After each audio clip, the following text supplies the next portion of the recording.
Introducing Royal Caribbean's newest ship, Icon of the Seas, the ultimate family vacation. The ultimate 6 slides, 8 neighborhoods, 0 compromise vacation. The ultimate never done that, can't wait to do it vacation. The ultimate chillin' by a different pool every day of the week vacation. This is the Icon of vacations. Icon of the Seas, arriving in 2024. Book today. Come seek the Royal Caribbean. Ships Registry, Bahamas.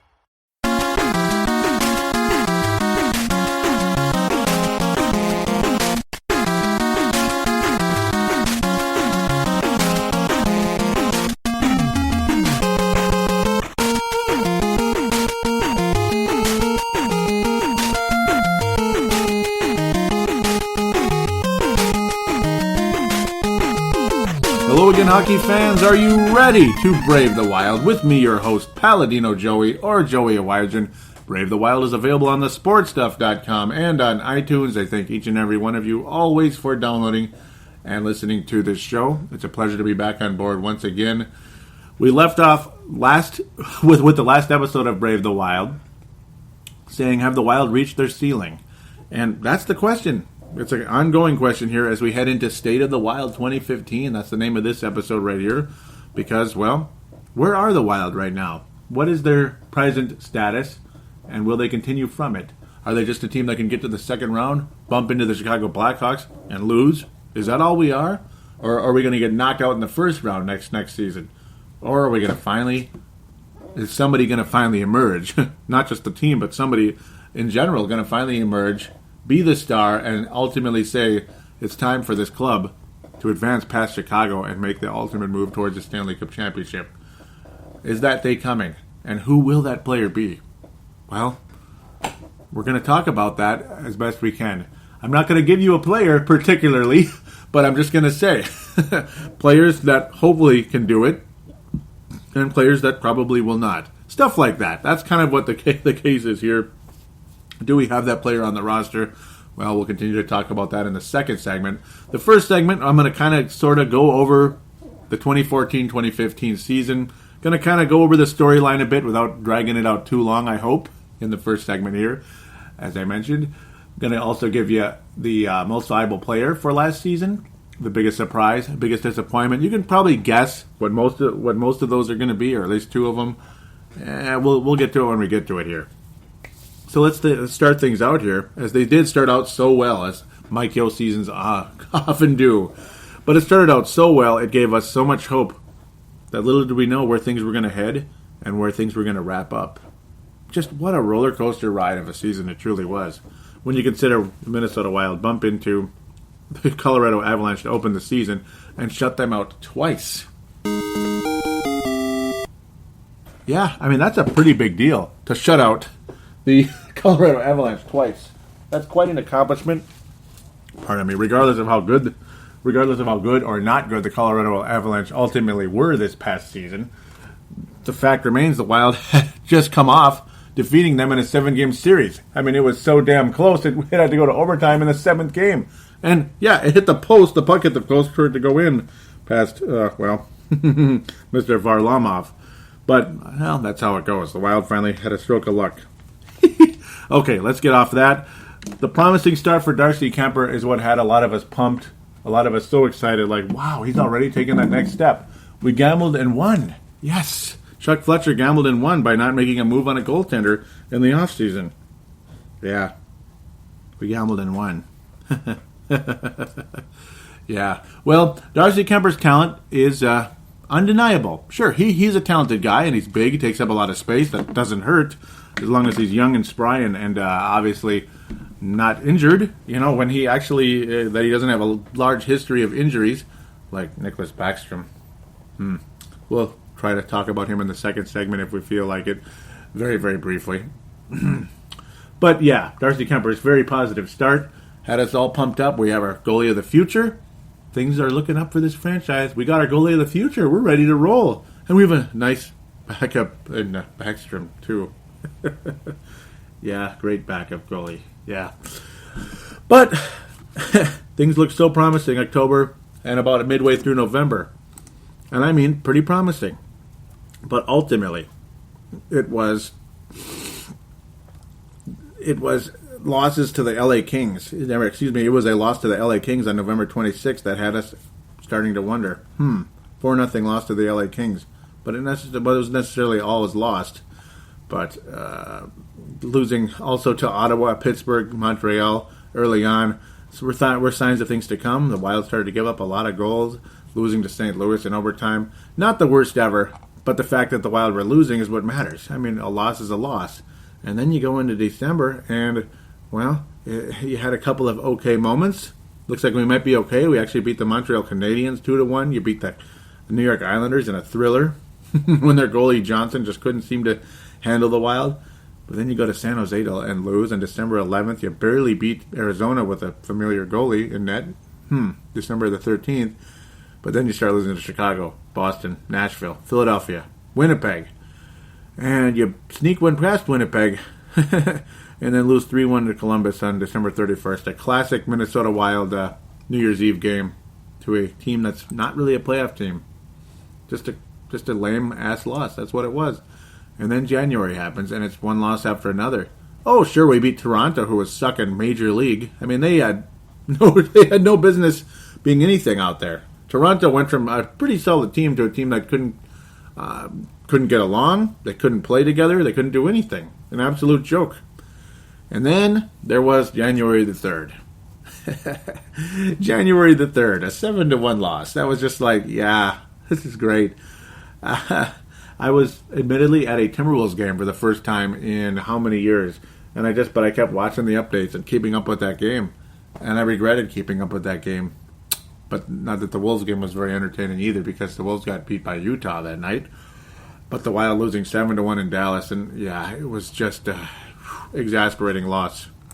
And of course, both of our great goalies were in net that night, due to reasoning of somebody getting their butt kicked. Yeah, just man, it was pretty bad. Darcy Kemper out there. Darcy Kemper just giving up one goal after another early on. Getting peppered didn't help either. Backstrom giving up 3 more in relief. Just an absolute joke. Kemper, once you beat him, you beat him. It's all between the years. And once Kemper's beat mentally, he's done. But then the losses continued to mount after that game. That was the beginning of the end there, or at least so it seemed. 4-3 loss in overtime. Well, we got a point against San Jose. You lose to Chicago. 4-1, Nashville. Chicago again. 7-2. Now, this was, pardon me, after the Nashville game, actually it was after the Chicago game, was the huge outburst by Mike Yeo. It was actually after the Sharks game. Yeah, whenever it was. A huge, giant outburst by Mike Yeo. Had a lot of us like, holy cow, this is going to be interesting. The famous outburst by Mike Yeo. A lot of people thought he was absolutely going to be fired very, very soon, because it appeared the team had completely given up on him, losing in just a gutless 3-1 loss to Nashville. They didn't even show up to play Chicago. Well, the Wild didn't really show up to play in that one either. And then 7-2 to Pittsburgh. It's like, this guy's going to lose his job. There's no doubt about it. And then the Devan Dubnyk trade happened on January the 14th.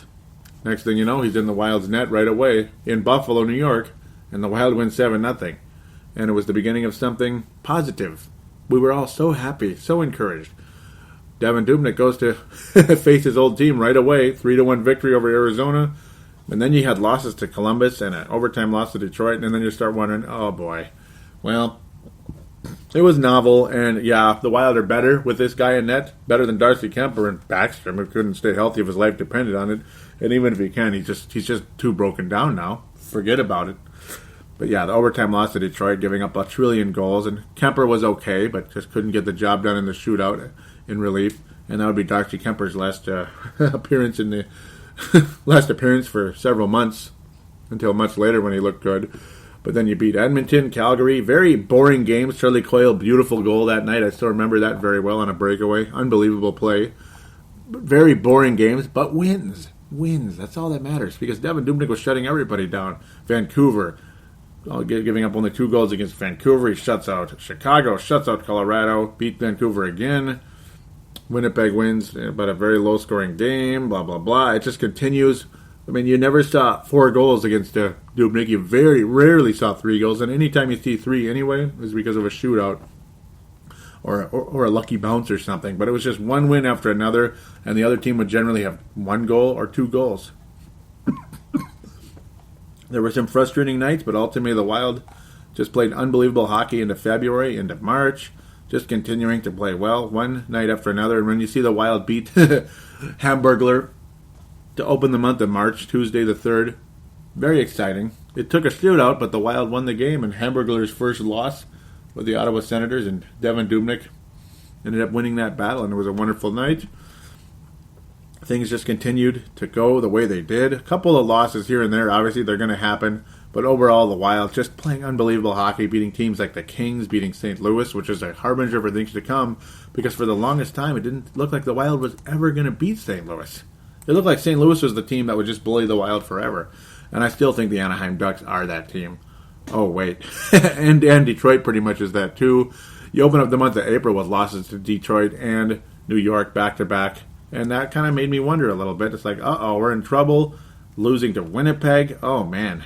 2-0, getting shut out by them. That was a frustrating night. But then the Wild started beating St. Louis just about every game except one of them. They just did a good job. And then obviously you had the postseason go the way it did, a seesaw battle. The Wild blow game 1, take advantage, win game 2, lose game 3. That had a lot of us. This is screwed up. No, excuse me. They won game 1, lost game 2. Pardon me. And then you had the 3-0 victory to go up 2-1. That was so exciting. Had a lot of us pumped. 6-1 loss. A lot of us started to doubt Dubnyk. Unfortunately, that was a harbinger of things to come. But luckily, the Wild 4-1 victories back-to-back games. When the Wild won Game 5 in St. Louis, you knew we were going to win the series without a doubt. Come home, win 4-1, ultimately win the series. And then the series in Chicago made us all wonder, is it all just going to be a... have we just hit the ceiling? And is this all we're going to be? Are we going to be the Chicago Blackhawks biatch, whatever you want to call it? It sure seems that way. And when the Wild went down 3-0 to the Blackhawks in Game 1, you figure that's it. The Wild make a nice comeback, still cannot finish the job, and the rest of the series went the way it did. Yes, the last 2 games were 1-goal losses. But that 4-1 loss in Game 2 was a surefire sign the Wild weren't going to get it done, and the Blackhawks just kicked our butts the whole way. Heartbreaking, disappointing, and it is what it is. And the Wild could not score on Corey Crawford, and ultimately the Blackhawks won their 3rd Stanley Cup since 2010, and seeing Corey Crawford holding that trophy, being what he was, just so frustrating indeed. But the good news is, not all of them are back. That's the good news, and we'll maybe mention some of that in the next segment. Quite a roller coaster ride. Some of you may or may not want to have go back through that again, but it was a fun season. It was an interesting season. It was crazy the way things changed the way they did, back and forth. Started out so good, when it got real bad, Dubnyk comes, and it was unbelievable. So many of us were thinking this could be that magical season, that 87 Twins type of season. But ultimately, it wasn't meant to be. It all vanished. It all vanished indeed. And it's like, yeah, have we hit our ceiling? I hope not, but it's not going to be easy. It's not going to be easy to get past this ceiling, this hopefully breakable ceiling, this glass ceiling. Can the Wild break the glass, or is it too thick? Because the Western Conference is frickin' difficult as hell.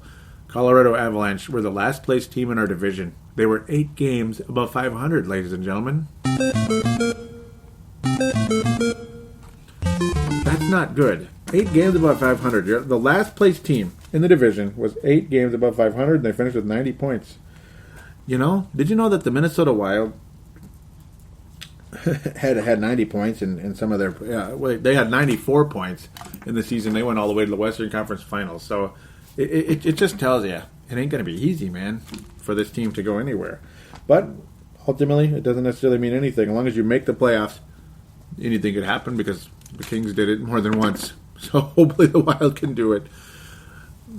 But to date, the Wild don't seem to have what it takes to defeat the Chicago Blackhawks, and this season was quite a telling. A tell of how things are headed for the Minnesota Wild right now with the Chicago Blackhawks. to finish only 2 points behind the Blackhawks during the regular season, only to get swept the way they did, outclassed the way they did. It does make you wonder, is this franchise ever going to get past that team? And that is the question of questions right now. Ultimately, the team that beat the Chicago Blackhawks won the Stanley Cup the last, well, at least since 2012. The Kings beat them in the West Finals, and they won the Stanley Cup. The Kings beat them in the West Finals in 2014, and they won the Stanley Cup. So, there it is. Otherwise, the Blackhawks won the Stanley Cup since 2012. Go figure. Yeah, go figure, right? Good times indeed. So, let's jump into the actual awards for the season. Most valuable player for 2014-2015 for the Minnesota Wild, the Brave the Wild Awards, or whatever you might want to call it. Devan Dubnyk will get the most valuable player. Strong honorable mention for Zach Parise, who literally was the heart and soul of the Minnesota Wild, and he easily had his best season as a member of this team, despite multiple things holding him back during the course of time. Obviously, the death of his father, extremely sad. J.P. Parise. And yes, nobody lives forever, but it wasn't time to go for J.P. Parise. He still had many years left. Very, very sad, without a doubt.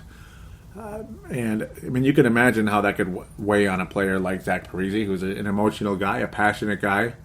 And his father, his father absolutely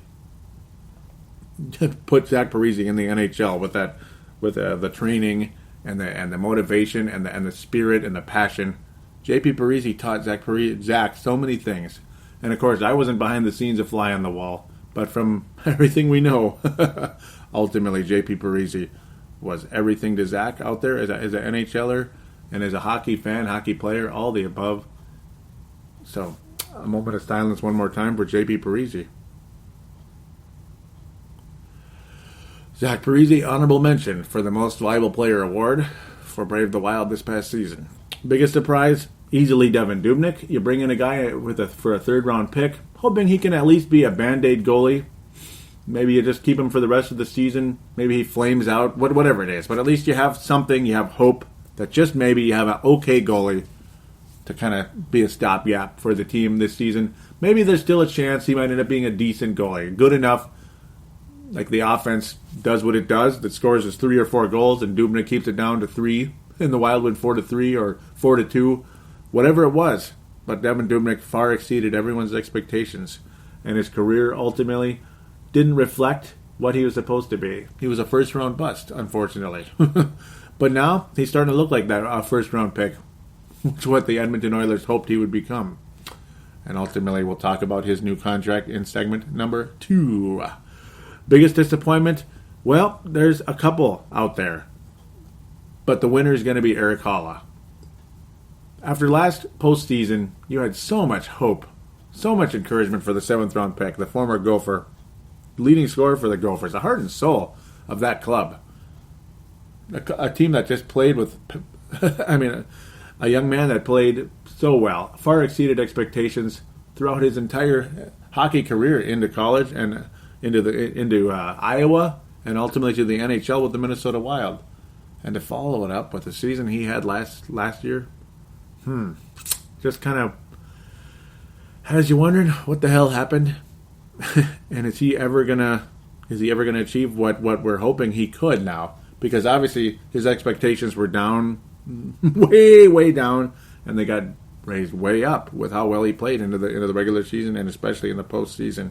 The speed and the scoring ability, the defense. He can play on the penalty kill. He probably not on the power play, but maybe. Just a really valuable guy who can score with his explosiveness, and of course his defense was fantastic. And to follow again up last season with what he did this year, easily the biggest disappointment. And the other guy who is definitely a strong silver medal for this biggest disappointment, and that's Mikael Granlund, who also had an extremely strong postseason last year and took so many steps forward. This year was about a half step, maybe even a full step back.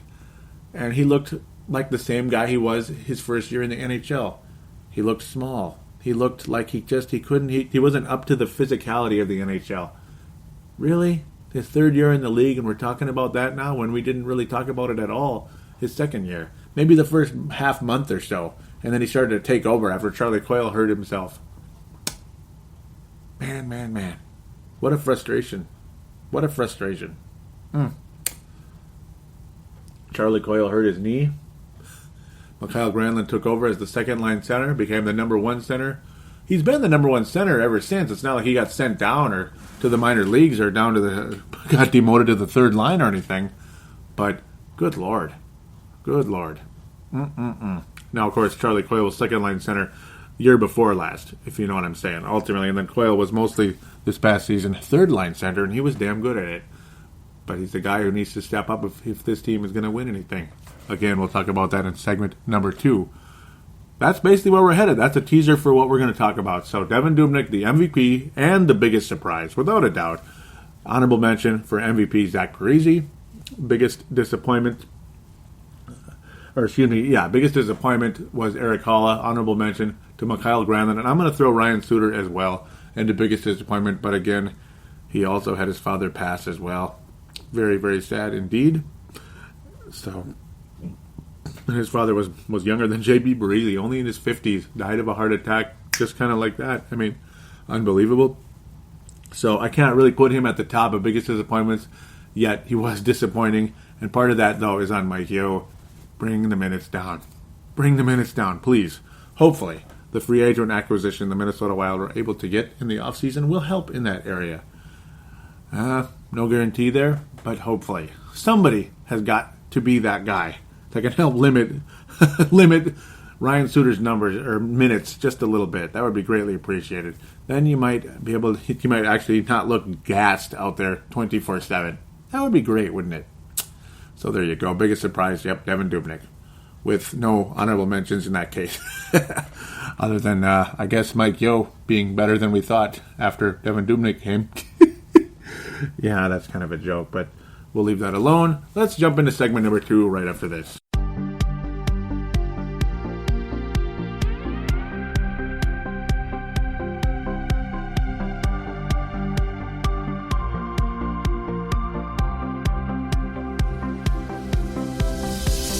Do you shop on Amazon?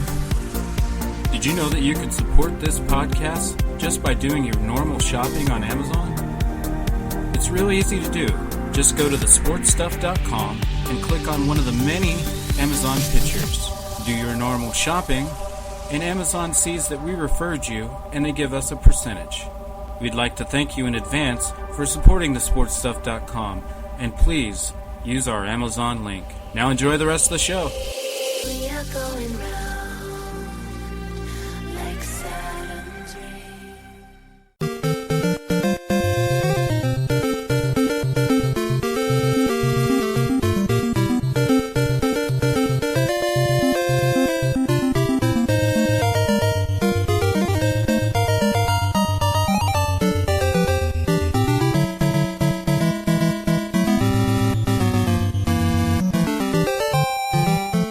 And we are back here on Brave the Wild.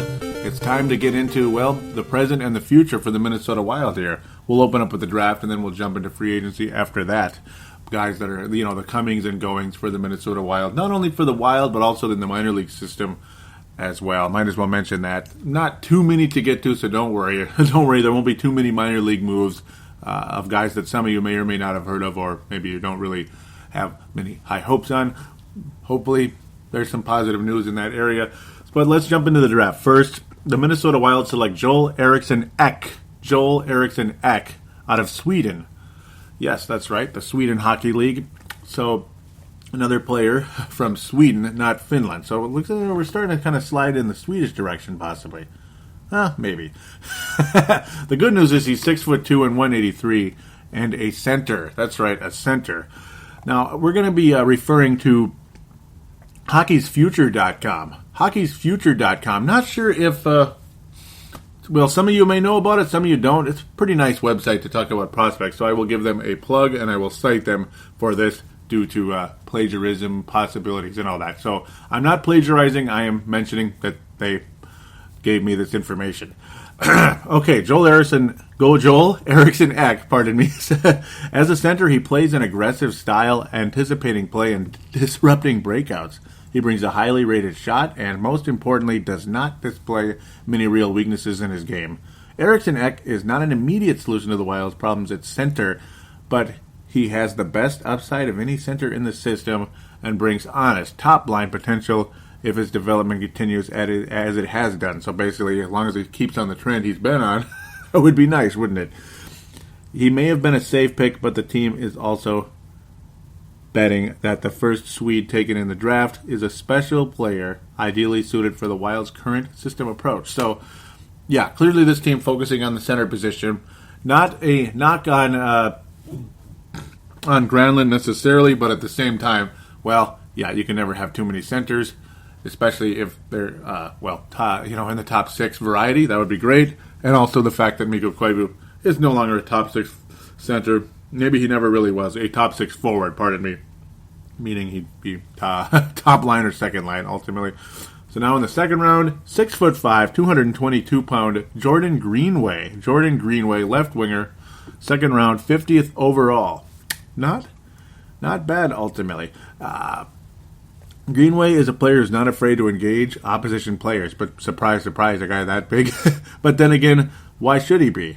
He will face more mature players throughout next season as Boston University. So, yeah, that's where he's playing.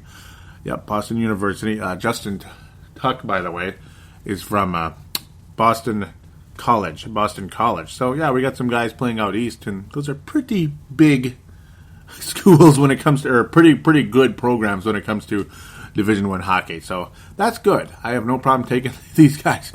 Okay, we continue. Boston University plays a schedule fit for a national runner-up. And yes, he was on that team. Yeah. They lost to Providence. I watched that game. Greenway has some fine-tuning to do, but should be a fit on Jack Quinn's team that looks to build a tremendous campaign last season without phenom Jack Eichel.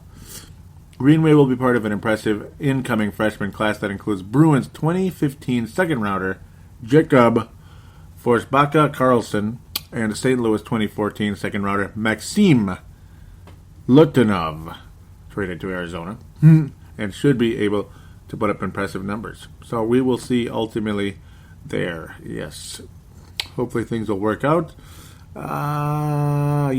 So a player for the Wild that was taken in the 6th round, defenseman. He was on the USNDT, Nick Boca, and we'll be talking about him very shortly. He also had praise for Greenway. He says, "It's so hard to take the puck from him. I think he made me better in practice. He is an unbelievable player." Kind of sounds like Charlie Coyle a little bit. Hard to get the puck away from Charlie Coyle either. Very physical guy, great wall guy, all that. So that's good. Not bad at all. We'll see how he continues to develop. And college generally can be a really nice development ground for most players, but not all. Remember how a lot of people used to criticize Don Lucia with his development of NHL prospects on the Gophers to the NHL. And that was an annoying reputation that drove Lucia nuts, I'm sure, and he got sick and tired of dealing with it.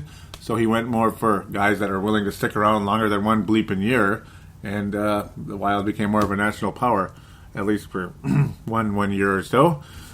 After the second round, the Wild obviously do not have a third-round pick, thanks to Devin Dubnyk. We'll talk about him again very shortly. So the Wild wind up with the goalie, in the fourth round. Out of the Czech Republic, Ales Stezka. So we shall see what happens here.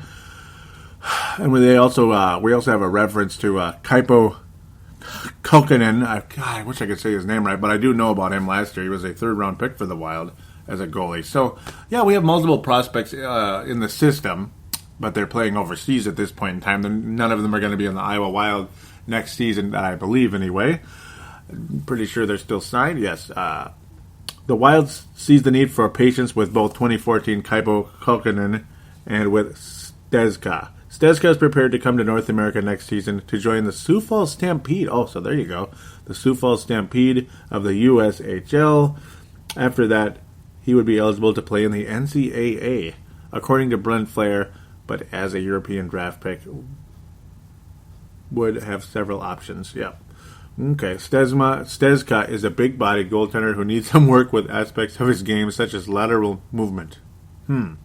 That said, the Wild liked the way his stats improved in the playoffs. All right. Sounds like it's a work in progress, to say the least. Goaltenders take forever to get to the NHL. Darcy Kemper, I still remember when he was drafted, and it was like, oh my God, he's in the NHL. He's 23. Wow. Then it's like he was drafted 5 years ago, though. But yeah, you get the idea. 3, 4, 5 years ago. 4 or 5 usually it takes for some of these guys to get to the NHL.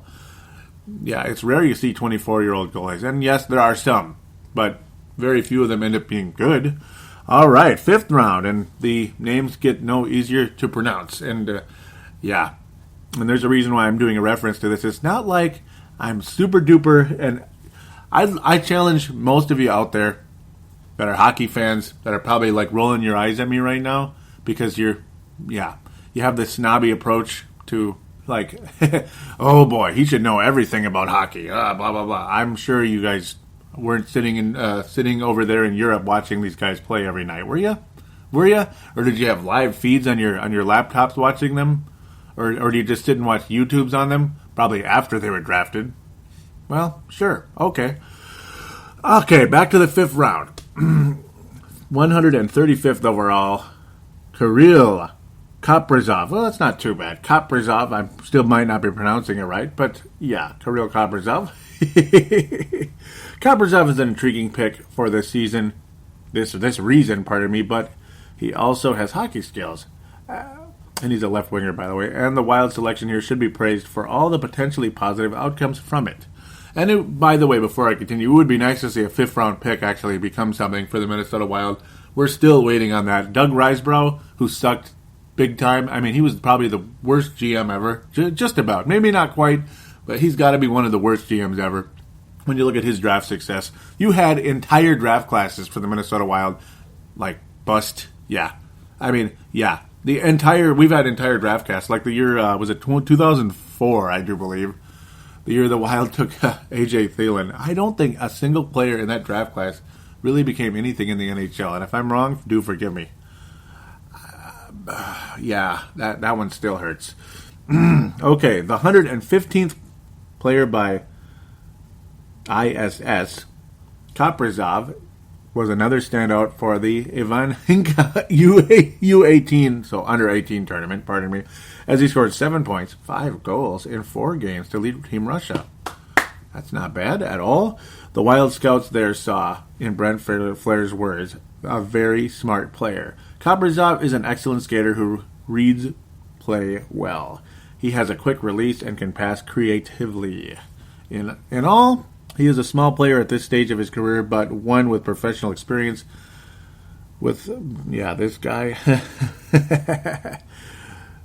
I'll just leave that alone. In the KHL, Kaprizov played 31 games and scored 8 points. I thought it's just impossible to gauge, and it's always really low. I remember Mikko Koivu had like 4 points in like 30 games. That was definitely not reflective on how his NHL career was going to happen. So, yeah. Kaprizov still managed a nice combination of production and defensive value. Yep. 5 or 6 minutes more per game in his second season does not seem like much of a stretch, and Kaprizov should see his stat line ticking upward. So basically, small sample size, didn't get to play much, but in the sample he looks like a very smart player, and he can score a little bit. Well, go figure. We hope he can, right? Nick Boca, defenseman of USNDT of the USHL, 6th round, 171st pick overall, 6 foot, 197. Yeah, and Kaprizov was 5'10", 181. So a smaller left winger, maybe a second liner. Maybe he'll make it as a second liner someday, but that's quite a long ways off. But then again, actually, maybe fourth liner now that you think about it, because it's a smaller guy. Was known for defense. So anyhow, Nick Boca, kind of a mid-sized defenseman. Mid-sized, I would say, about 6 foot, 197, almost 200. Right-handed defenseman who describes himself as more of a stay-at-home type. Yeah, there you go. Sounds like Jordan Leopold at this stage. Boca is a Detroit area player who came through the CompuWare program before joining the U.S. developmental program in Ann Arbor. Fittingly, he will join Wild prospect Nolan DeJong as a University of Michigan Wolverine next season. I like it. I like when these guys go to go to these very familiar colleges, so we can watch them when the Gophers play them. That's pretty cool. And of course, you keep up with the NCAA hockey, which I prefer to. It's easier to actually get excited about some of these guys. Flair mentioned Boca as a player who fell a bit to them, and he was a player in the ISS Top 100. Though defense is not his calling card, Boca did... offense. I was going to say stay-at-home defenseman. Yeah, though offense is not his calling card, Boca did put up his fair share of goals at entry level while working on being a dependable and physical presence. He is aggressive when holding the offensive zone and a quick puck mover who relishes contact. He lacks the dynamic upside of, say, Jacob Trouba. The well-spoken Boca is an excellent value pick at this slot and should be well worth tracking over the next seasons at Michigan. So sounds like an intangible type of guy, and again reminds me of just from this description, sounds a lot like Jordan Leopold. Like a Jordan Leopold type of player, not in the scoring level in the in college, but sounds like if this is who he is, that sounds like Jordan Leopold as an NHL player. To be honest, more of a intangible guy. Okay, as we look to continue this 7th round pick, Gustav Borman, defenseman out of the OHL, and Jack Sedek of Lakeville North. Jack Sedek of Lakeville North, and I do remember that. Very exciting for a lot of people. I'll try to keep this brief here. Self-described as an offensive-minded defenseman. This is Borman first. He was 7th round, 201st overall, 5'11", 184. Self-described offensive-minded defenseman, poised with the puck. Borman has the numbers to back it up. His skating and puck moving were among the best in his draft class. Wow. But he seems to lack the size and strength. Yep, he's small. Or perhaps the will to battle effectively. He was scratched during the OHL playoffs over some undisciplined play. Ouch. Well, we'll see what happens. All right, on to the young man out of Lakeville North, Minnesota High School, of course. Lakeville North, Jack Sedek, and I hope I'm 6'2", 185, and that he was the 204th overall player and the final player taken by the Minnesota Wild in the 2015 draft. Sedek describes himself as a two-way defenseman. He says, "I can skate the puck out, and I'll take the body if I need to." Sedek will join a University of Minnesota Golden Gophers squad that is jammed on the blue line next fall. Even minus new Wild player Mike Riley, hint hint, and Rangers prospect Brady. Wild prospect Nick Steeler. Yep. Brady Scudges. I can't say it. Fresh off a year forced from games due to an odd NCAA rule, will be another player competing for minutes. Nonetheless, weight room time and personal growth will be good for Sedek next season, even if he receives minimal ice time. So there you go, rock and roll. Let's get on to free agency. It sounds like a decent draft class, but you never know. Hopefully, it seems like Chuck Fletcher hits on the 7th rounders, because you got guys obviously like Eric Halla, who made it to the NHL 2 years ago and was really exciting at the time, and then was, what he was last year. But then you had Graovac as well, who led the Iowa Wild in scoring, and, he played in the NHL for a little bit. Too small of a sample size, didn't get a chance to score a goal, and was a 4th-line center at the time. But Graovac, we'll see. We could call him the Graovac Battery, I guess, since he's basically Rayovac Battery with a G in front. I like him. I like Rayovac. He's an intangible type of guy, kind of an overall guy, and obviously he can certainly score at the minor league level. If he can translate some of that to the NHL, he might end up being at least a 4th-line center coming into this coming season, because as we open things up here, Kyle Brodziak, who was the 4th-line center for a while, 3rd-line center for years before that, on July 2nd signed, of course, a one-year, one-way deal with the St. Louis Blues for $900,000. I don't think we've seen the last of Kyle Brodziak for obvious reasons. We'll see you in the playoffs, Kyle. Most likely. Most likely, Ryan Carter is back with the Wild. Again, one-way deal. That means, of course, he's not going to the minor leagues. Or at least, well, if we did send him to the minor leagues, you still got to pay him $625,000. You can't bring it down at all. So, na boo-boo, says Ryan Carter. And I have no problem with him back with the Wild. Nice fourth-line player. Just please stay healthy. Would be greatly appreciated. Yeah. Shall I mention this name? I will mention his name. I will. And he signed before free agency started, but there was an ongoing saga, back and forth. Oh boy, he wants like 10 years, or he wants 8 years, or he wants this or that, and he wants $5 million a year. Oh boy. Well, he wound up with 6 years and $4.33. So basically 6 years and $4.33 million a year. Good for $25 million. That guy's name is Devin Dubnyk. And of course, other media sources, outlets, whatever you want to call them, said $26 million a year. This is saying 25. I think it's 26. I'm going to stick with 26. 6 years, $26 million for Devin Dubnyk. So the Wild do have the longer term, or they were able to bring it down from 8, and ultimately the money down from 5. So they were able to compromise, work together. Luckily, there really, from what it sounds like, was no animosity between the two parties. That's good news, and thank God for that. Yeah, I mean, that's the last thing you need is come in and there's a big bull crap going into the season. Or Devin Dubnyk goes off to the San Jose Sharks, but luckily, none of the above. Good news here, and ultimately, the later stages of this contract, the money goes down.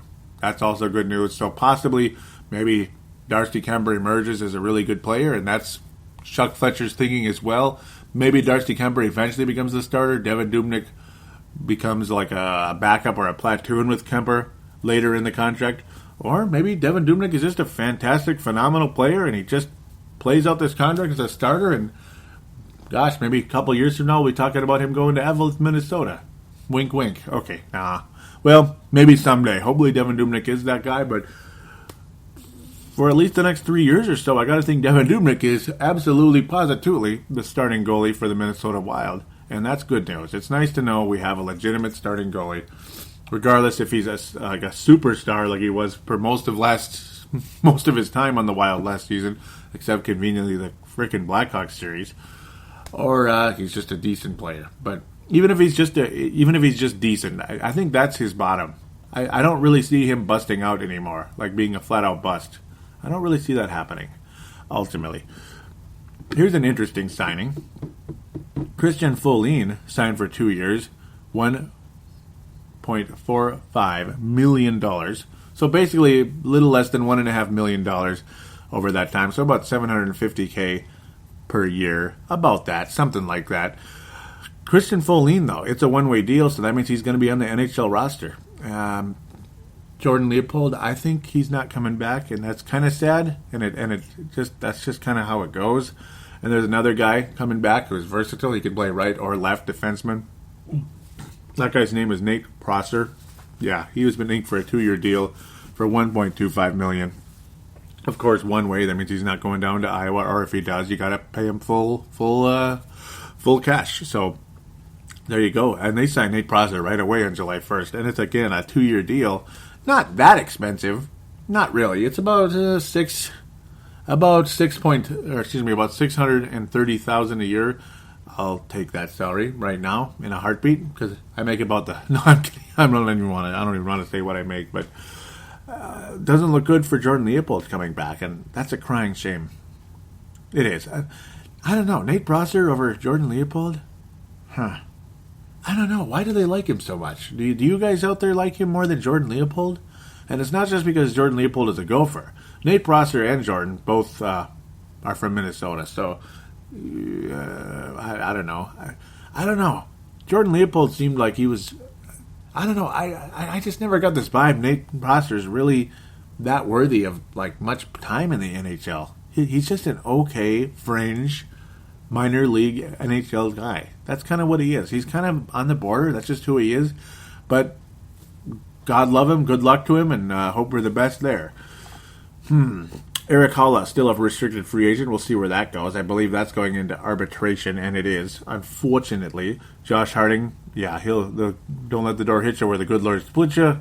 Johan Gustafsson, also early back in May. He is signed back in Sweden, in Frölunda, so he's gone 2 years in the Sweden Hockey League. Adios amigo. Gustafsson, not very good in the AHL, so doesn't look, his prospects weren't really high coming to the NHL, especially with Dubnyk, Kemper, guys like that, and Capo, guys like that in the system. I don't think Gustafsson's chances of being on the Wild were very, very, very high at all, to be quite honest with you. Yeah, a guy by the name of Mikael Granlund, the Wild did sign him to a 2-year deal, so a chance to do something with it. He's going to be making $3 million a year exactly. Of course, a one-way deal, no doubt about it. Mikael Granlund, 2 years to kind of prove himself.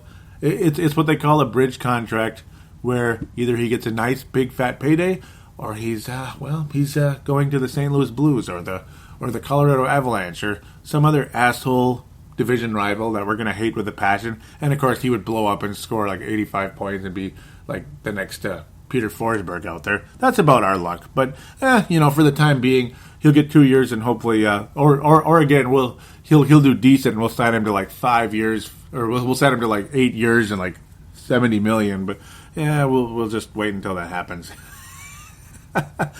Yeah, whatever it is, best of luck to Mikael Granlund. Hopefully he continues. It's a bridge contract. It's more than he was making, so bombs away there. Yep, I mentioned Folin. Matt Cook has been waived. He is an unrestricted free agent now. He played 2 years out of his 3 years. He is now, again, an unrestricted free agent. Maybe you bring him back for super duper cheap, or, you just replace him with one of the younger guys who's tough and physical. So no more Kyle Brodziak, no more Matt Cook, but Ryan Carter is indeed returning. I think that's it for all the current free agents. Okay, Jared Knight. Yeah, remember him? The guy we acquired for Zach Phillips, who did nothing in the NHL, or AHL, pardon me. AHL. And Jared Knight's numbers are like worse than his. Yeah, worse. Well, if he was on the Minnesota Wild, he'd be making $761 million next year. If he made the Minnesota Wild, but obviously in the minor league level, it's smaller. Not sure the exact amount. We'll just kind of let that go for the time being. Jared Knight, step it up, please. Would be greatly appreciated. And again, it is a 2-year, two-way deal. Same for Michael Karanen. He is on the Wild now, he's an Iowa Wild forward as well. He was signed back in May. We'll see where things go with that.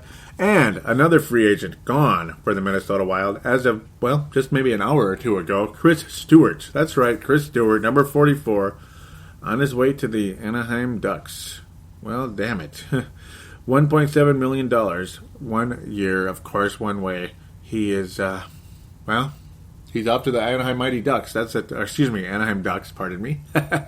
He's gone. And, that's not that expensive, but he didn't really work out, did he? He did nothing in the postseason. And for the longest time in the regular season, I'm like, almost no chance he's not going to come back. But Dubnyk was obviously the top chance that the Wild were going to throw money at. But I thought they'd keep Stewart, too. And unfortunately, it just didn't wind up that way because of the way the postseason went. And really later in the regular season, it didn't work out. So I'm not too bummed about it. I'm not too bummed that he's gone, but I'm bummed that it didn't work out. Keith Ballard, unrestricted free agent, unlikely to return due to the concussion and all that. Very disappointing for him. I feel bad for him. He was a Gopher, replaced by a Gopher, Jordan Leopold, who probably will be replaced by another Gopher in Mike Riley. That's right, Mike Riley will now be on, I don't know why, pardon me, will now be inked to the Minnesota Wild, a 2-year contract. Mike Riley coming to the Wild. We'll see what happens here. Of course, top defenseman with the Minnesota Gophers the last few years. Really, really exciting. And he was originally drafted by the Columbus Blue Jackets. Chicago Blackhawks were the other most likely team to get him. Lucky and happy we were able to get him this time. And it didn't wind up being another Nick Leddy going to the Blackhawks. Of course, a Doug Risebrough trade for Cam Barker. I don't want to remember that, but yeah. Painful memory. Hopefully this can help to make up for that one. Kind of maybe erase that little blemish on Mr. Chuck Fletcher's record. That would be greatly appreciated. We'll see what happens there. Mike Riley, though, I'm very excited. How can you not be? Very likely he will be on the NHL. And, of course, making over $1 million a year. Most likely he will be. So, very encouraging. Really looking forward to Mike Riley's development in the NHL. A lot of people are very happy about it, and I am as well. So, you got it seems like there's always going to be at least one Gopher on the roster. Keith Ballard, I still remember the signing. I was all excited. And then Jordan Leopold, you finally get him after like forever. Now Mike Riley. So bombs away. And of course Eric Holla. But it seems like defensemen tend to wind up here at some point in time. Sean Bergenheim, unrestricted free agent, unlikely to return. Stu Bickel, we'll see what happens, but probably not returning either. Another guy who just, he just wasn't as good as they were hoping. Jonathan Blum is a restricted free agent. Wouldn't be surprised to see him back with the Iowa Wild at the bare minimum, a two-way deal. Very valuable player with the Iowa Wild the last several years. Brett Balmer, also a restricted free agent. Probably will come back, but I don't know. He's been awfully disappointing the last 2 years after a really nice, strong start. John Curry, I doubt it with all these prospects, but who knows? We'll just see what happens with that. Stefan Veilleux, again, very unlikely to return.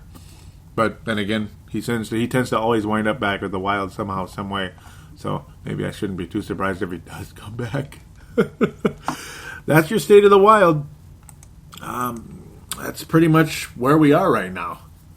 It all kind of comes down to who's going to be the guy that's going to take this team to the next level. It ain't Mikko Koivu. Is Mikael Granlund ever going to step up? Is he going to be a better version? Like, let's just say, is he going to continue off of his second year in the NHL or his last year, what Mikael Granlund is? Because if he can uptrend from his second year in the NHL and become a 60, 70-point guy, maybe even better, hey, hell yeah. Unlikely he'll ever be anything higher than that, like a 100-point guy or 90-point guy. But if he can develop into a really valuable top-line center, well, there you go. That's the hope with him. Charlie Coyle is an interesting prospect on this team. And he's the kind of guy I think that could really be one of those valuable pieces that can take this team to another level. It would be nice to see him become like a Brandon Saad, at least. Brandon Saad's physical, antagonistic, but he can score. He surely can. He wound up, luckily for us, getting traded to the Columbus Blue Jackets for a massive pieces. Just a bunch of guys. Those rarely work out well for the team that gave up the better player. Brandon Saad to the Columbus Blue Jackets. Good riddance to him, and good luck in the Eastern Conference's freaking Blue Jackets. I'm not going to miss him at all. I'm not going to miss Sharp either, who was traded away from the Blackhawks as well. But can Charlie Coyle at least become a Brandon Saad type of guy who could be a very, very valuable, physical, tough guy for the Wild? Or could he become something better? I think he has the skill level. He could be one of the top players on this team. One of the very valuable pieces. I don't see anybody on the current roster or in the system as another Patrick Kane type. But if we can get like a poor man's version of that, it would be a huge step in the right direction. Right now, there's nobody on the roster that I can see that could be that guy. Maybe Justin Tuck could be a poor man's version of him someday, but the evidence isn't there to support that just yet. Ultimately, I mean, the Charlie Coyles, the Nino Niederreiters, guys like that, they're all so big pieces for the future of this team. But is any one of them ever going to step up to be a bigger star? Ultimately, you need all of them to step up a little bit for this team to continue further on, ever, if they have any hopes to ever win the Stanley Cup. But one of them someday has to be that star, if this team hopes to win a Stanley Cup someday. Or they just all have to magically have a very good season, like the Golden State Warriors did in the NBA, or the Los Angeles Kings did multiple times. Everybody just stepped up, and it was a great season. Oh, and by the way, adding Marian Gaborik late in the season, and him going on the scoring tear he didn't hurt either. I'm still shocked he didn't win the Conn Smythe Trophy for 2014. But, yeah, I'm kind of glad he didn't. For obvious reasons. Yeah, you think? To me, the top prospect in the whole Wild system, well, the top prospect on the Minnesota Wild themselves, right now, I think it's Jonas Brodin. Obviously he's not this Patrick Kane or anything, but clearly, I think he's the best defenseman on the Minnesota Wild. Even better than Ryan Suter. And obviously defensively, well, yeah, of course, Ryan Suter's defense is it's hot and cold, it's up and down. And sometimes it's flat awful, due to the fact he's overly gassed.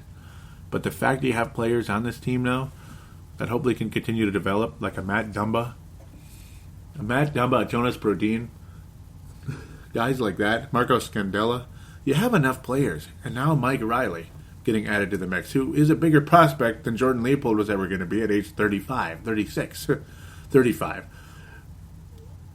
Or Nate Prosser, obviously. None of those guys are ever going to be anything, but you have a Mike Riley now to hopefully help spell Ryan Suter. He needs to get the minutes reduced. Not only do people need to step up, other guys need to step back a teensy-weensy bit. And that guy's name is Ryan Suter.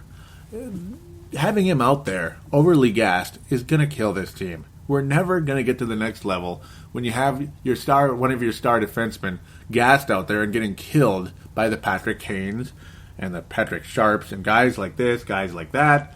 It's unbelievably frustrating. Brandon Saad. Oh, Jonathan Taves, too. Maybe him. Or Vladimir Tarasenko. Or Nathan McKinnon. Or, you get the idea. All these other elite, like scoring centers and forwards, whatever they are, top six type of superstars out there. It's frustrating. But the future is bright. And guys like Mike Riley help the Wild have like a deeper team that can help, again, rest some of the star guys so they can get a teeny bit of downtime so that they can play at a top level rather than just sort of play well versus playing elite. Ryan Suter with less playing time would be an elite defenseman, without a doubt. But playing too much, not good. Not good at all. That's on Mike Yeo and on Ryan Suter. And, of course, other players to step up enough that you see no reason that Ryan Suter should have to be out there way too much. The future does look bright on the defensive side of the puck. The offensive side, sure. The future's bright, but again, who is that guy? Right now, it's on you guys. You guys, if you're listening out there, one of them has to become that guy. Nino Niederreiter, Mikhail Granlund, Charlie Coyle. Top prospects ultimately in the system that have already been at the Wild for 3 years. Gosh, pretty much already.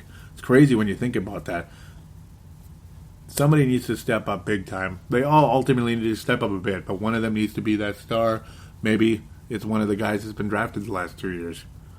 But for this team to break through that glass ceiling and make sure it's not a concrete one, somebody needs to step up big time. And until that happens, we'll continue to struggle. We'll be back to talk more Minnesota Wild hockey in the coming weeks and months. And if any big free agency move happens or any trade, I don't think it'll be free agency, but any type of big trade happens, I'll be back on the mic. But for now, I'll be signing off for a bit and wishing all of you a wonderful summer, a wonderful, wonderful time watching the prospects, all that. Best wishes to all. I'll most likely be returning August, September, something like that. That's not that far away, to be quite honest. But by the time training camp is getting started up, Brave the Wild will be back out there. I'm just so glad I was able to do State of the Wild in the summer versus in the fall, which is ridiculous. So we'll be back to talk about the opening of training camp and ultimately a season preview come August, September, October. Can't wait at all. It'll be nice to see what prospect does make the roster because there are spots that are open now. Oh, man. Can't wait. Can't wait at all. If you enjoy this show, please do give me a positive rating on iTunes. It'd be greatly appreciated. Don't forget to join the Facebook page. Look up Brave the Wild, Minnesota Wild Show on Facebook. Click like on that. It would be greatly appreciated. And, of course, on Twitter, @Brave the Wild, Brave the Wild. And there is a call-in line, 209-736-7877, 209-736-7877. It is a voicemail. Do treat it as such. Mention you're calling it to Brave the Wild. And your statement, shout-out, comment, whatever it is, greatly appreciated. Just make sure it's on topic on the Minnesota Wild. That'd be greatly appreciated. Other than that, if you could give Brave the Wild a positive rating on iTunes, I'll be very, very grateful, and I will give you a nice, happy shout-out on the air. And, yeah, it would just only help the show, only help it to develop. And if you don't like the show, don't waste your time trolling it on iTunes. It's just a waste of time. You're not really accomplishing anything by doing that. Just move on. Good luck to you. Other than that, again, have a nice summer. Stay out of the humidity. Get in the lakes, and, hey, get to those hockey rinks as well. Why not? It's a nice place to cool off.